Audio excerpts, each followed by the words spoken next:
Hey kids, it's Papa. Are you ready to explore the Bible? All right, well, it's Friday, and let's take our Bibles and turn to Genesis chapter 30. Genesis chapter 30. Now, just to remind you, Jacob had left Canaan, had gone to Ur of the Chaldees. He had met Laban. He had married two of his daughters. He'd picked up two more wives. He had four wives, and now he had 10 children.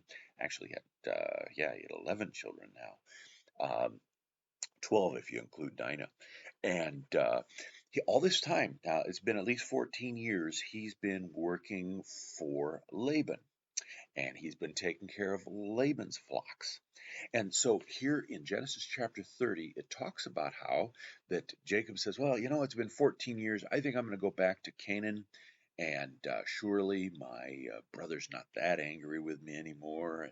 And Laban says, listen, you've been working with me, and I don't want you to leave yet. Now, it's interesting here. Laban didn't say, well, I don't want you to take my daughters and my grandkids away. Instead, he was saying, I don't want you to take God's blessing away from me, because he said, you know what? I have noticed that God has blessed you, and in blessing you, he has blessed me because you've been taking care of my flocks and my herds. So Laban wasn't really all that interested in his grandkids or in his daughters, but rather in the wealth that Jacob's presence had brought to him. And so we see his motivation wasn't all that solid. In any case, he said, "So, what can I do? I mean, I don't have any more daughters for you to marry. So, how can I pay you?" And Jacob had apparently been watching the sheep and watching the cows and watching how they breed, and he figured out how to manipulate the genetics of the things. And so he said, I'll tell you what. He says everybody likes cattle and sheep that are pure and that don't have all of these different markings on them. And so I tell you what, you take all the good cattle and I'll take all the bad cattle, all of the weaker ones and all the ones with strange fur patterns and all that type of thing. I'll take those. And Laban said, that sounds good. I take the good cattle, you take the bad cattle. I like that.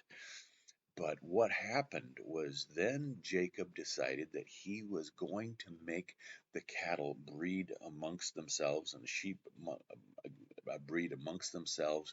And he figured out how to do it so that they would produce cattle that had strange fur patterns and were, as uh, the Bible says, they were spotted, speckled, and ring-streaked. And we're not exactly sure how he did it, nor are we exactly sure what they were talking about.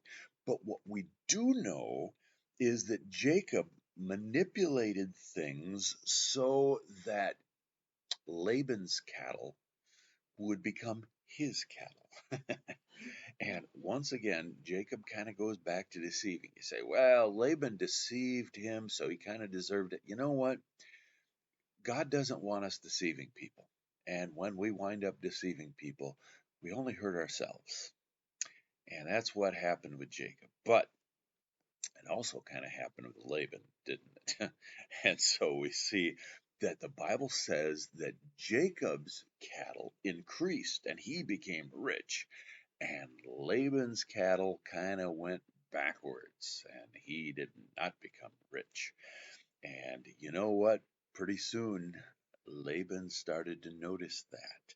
And there's tensions now created between Jacob and Laban. And you know what? Not only should you not go around deceiving people, but you really shouldn't go around deceiving family, because that's only going to create problems. So, once again, it comes back to that thing of sowing and reaping. And whenever you go and create problems with family, you create some really nasty problems. Don't create problems with family, okay? All right. Very good. Hey, love you guys, and we will see you. You know what? It's going to be a week from today. We're going to see you, and we're excited about that. All right. Love you. Talk to you later. See you. Bye bye.